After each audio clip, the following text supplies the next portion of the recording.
Okay. Amari Cooper against Kenny Galladay is a very interesting matchup with two premier receivers in the league. I would feel better about Galladay if Stafford were throwing the passes, but Jeff Driscoll, I don't know. But we know Cooper to Prescott should be a very, very good connection against a Lions secondary that generally struggles. The Dallas O-line travels well on turf up in Dallas. Up in Detroit. Dallas gets the win. Lewis, what do you want to add? Hey, look, can you reiterate who Tampa's playing this weekend? New Orleans. New Orleans, yeah. They'll lose, but I think Winston's going to put up another game of 200, 300-plus passing yards. I saw a note today, 4 consecutive games for him of 300-plus passing yards, most in franchise history. But again, the dude is on his way out in that city. I think he's going to find himself elsewhere. He'll have another job next year. I'm sure somebody's not going to want to give up on him because obviously he's shown he's adept at passing. Sometimes he's just throwing to the wrong team. Maybe he's colorblind. He's throwing to the wrong uniform. So, yeah, that's all I can really add. I'll be interested to see how Foles does in his first game. Bill, I would ask you this, though. Look, we know that Adam Vinatieri has been a bit of a problem for Indianapolis all season. I believe his 73% success rate at kicking field goals is the lowest among NFL kickers. Do you think that could be a big factor into why maybe Indianapolis may lose this game on Sunday? I think it's going to be a reason why they win it. And the reason is he's cost them 2 games this year, and they're still staying with him. Frank Reich is a player's coach, and normal teams without a culture would have released him, but because he has such a great track record of being with the Colts and being a clutch kicker, that bodes well for the organization and gives the players confidence to go out and scratch a win when everyone is against them. And that's why I kind of like the Colts in this game. Yeah, we're never going to forget the greatest show on turf against the Rams those many years ago. But yeah, that'll be a fascinating game. I think the biggest thing with New England is I don't really think they've had issues with the run game this year. Obviously, Sony Michel hasn't been the guy that they drafted in the first round a couple of years ago. But Jordan Howard, he came back and he looked good for those couple of weeks with Philadelphia. But he seems to have struggled, and a lot of people in the fantasy community are saying to sit him. So if anything, I think Brady and co will get back at it after that tough loss to the Ravens. So I agree with you on that one. So, Bill, let's take you out of the pros for a moment, okay? I know we're talking some college football with Mel Farr, so let's talk about the Michigan Wolverines and the Michigan State Spartans. Any takes about that one? Well, Michigan's going to win the game. Michigan State doesn't have a whole lot of offense this year. Do you think? Yeah, but do you think Mark D'Antonio should stay around, or do you think that the time is up for him to move on? He stays. Just because the coach is not having an off year doesn't mean that you leave. Right? D'Antonio's a great coach, and he's built that program and deserves to stay. And they're just having an off year. Yeah, and that's what Mel Farr said too. So you know what? Since you've whipped through the NFL games, let's take you to college a little bit for a moment, okay? Wake Forest and Clemson's a very interesting game. Wake Forest is having one of their better years at 7-2, and Clemson is 10-0. Clemson's going to blow them out. You think so? It's money time. It's money time. They're playing for the playoffs, and they're kicked off, and they're getting better every week. And Wake Forest will play them tough, but Clemson will pull away. It won't even be close.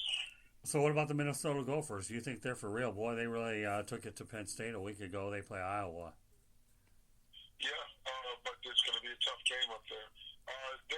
If you look at their schedule, the beginning of the year, some of the teams they played gave them a hard time, like Georgia Southern and I think one other school that basically are not national powers, but they started rolling.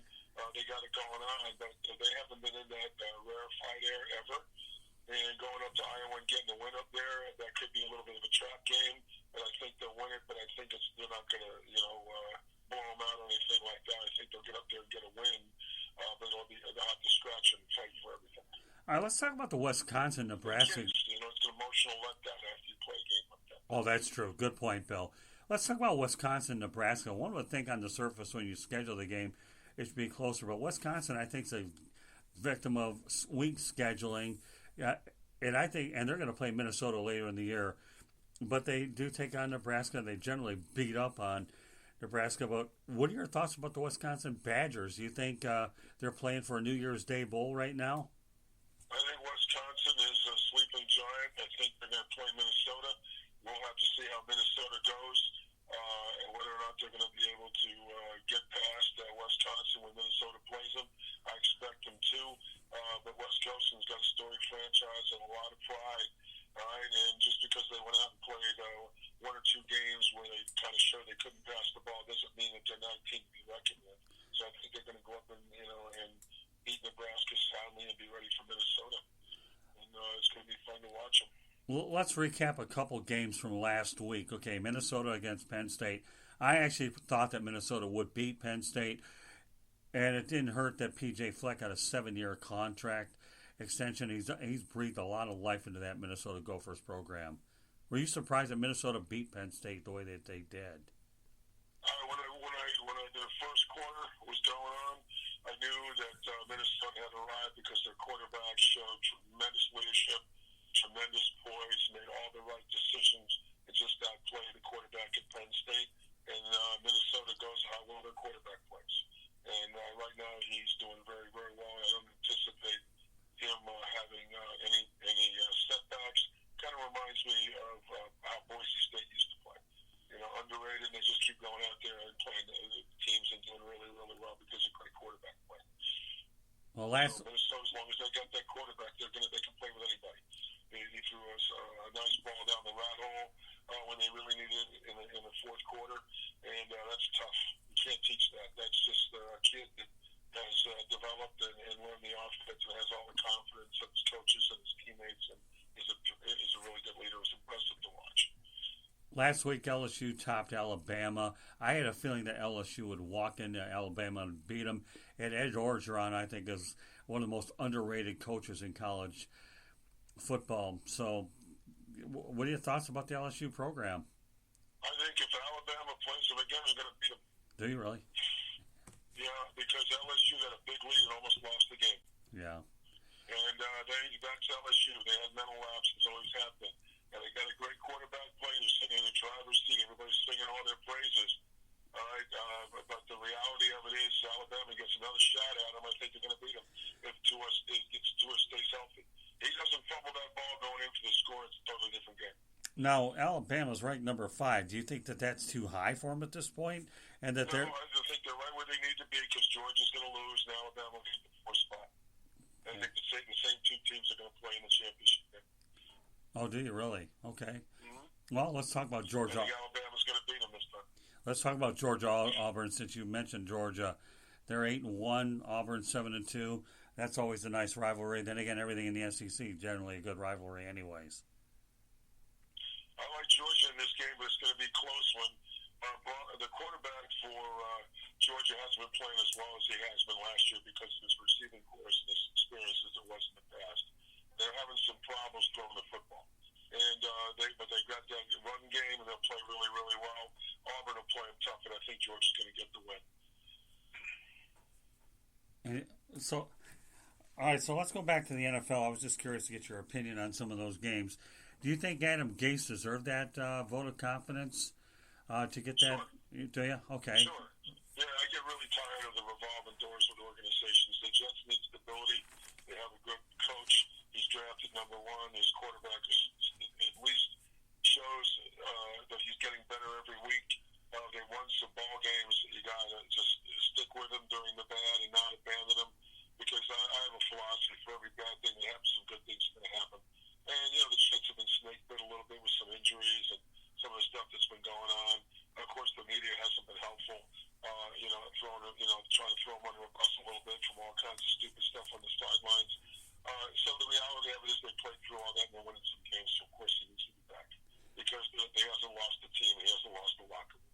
All right, we got a few minutes to go, so I'm going to throw this at you, Bill. Okay, 11 teams or 12 teams, I guess if you include Seattle, are checking out Colin Kaepernick.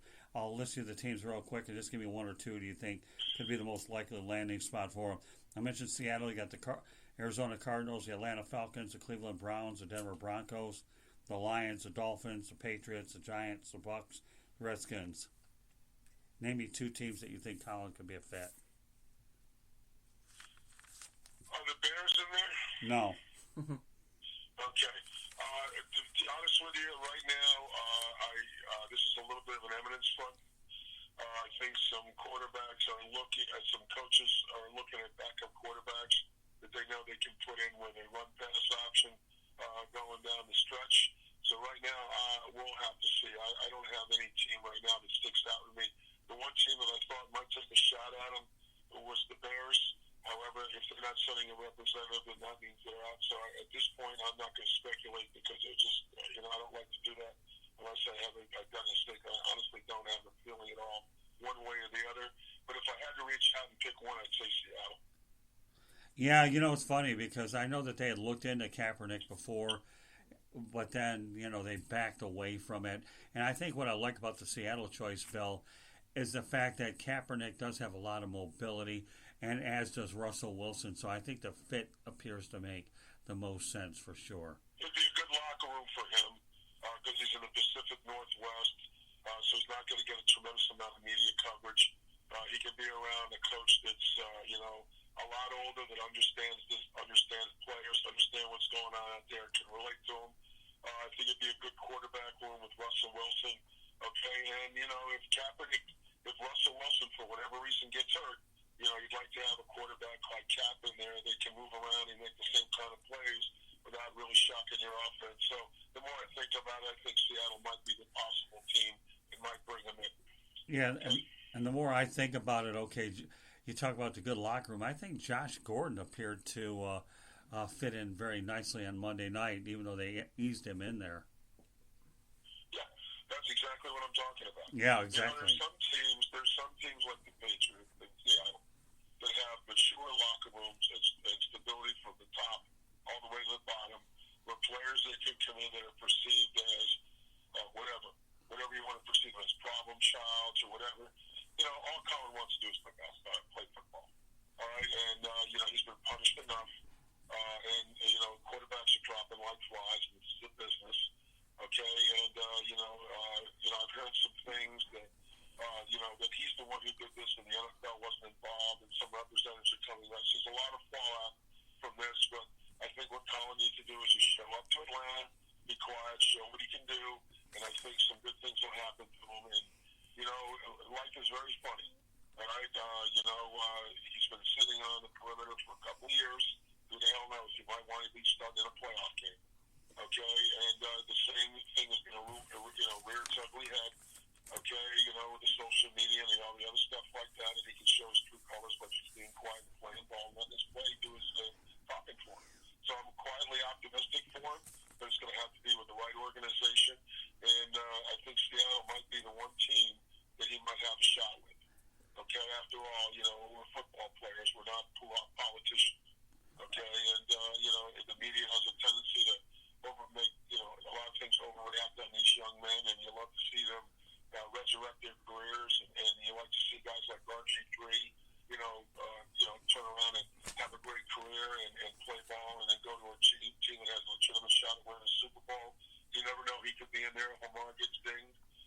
In Seattle's the same type of environment, and so I think that'd be a possibility for him. So if I was to look at all the teams, that'd probably be the team that most realistically has the opportunity to pick them up. All right, got 1 minute to go. Lewis has a quick question for you. Only a minute. Yeah, Bill, Kaepernick's 32, hasn't played in 3 years. Obviously, the last that we saw of him was ugly. I mean, we know speed doesn't necessarily age well, and he was never an elite passer. I mean, don't you think his one true asset's going to be compromised a little bit, given that he hasn't played in so long and he's in his early 30s now? For sure. I wouldn't be surprised if he has no takers, just for the very reasons that they had. But on the other side, he's been sending out intel over the last couple of years that he's in shape and he's been training and everything else, which says something about his character, which means the game means a lot to him. So, if a team like Seattle picks him up, I think he can overcome that stuff because of the fact that he'll be in practice and he's in shape. But, run that run-pass option offense, in key situations, just as a backup, I think they'll be able to get away with it. Okay, Bill. He's the best out there. You got to go the next man up. Yes, sir. All right, Bill, that'll put a wrap on it tonight. I'll be ready to go back to work on Tuesday. Meanwhile, you and your significant other have a great weekend, and we'll do it again Tuesday night. Okay, buddy?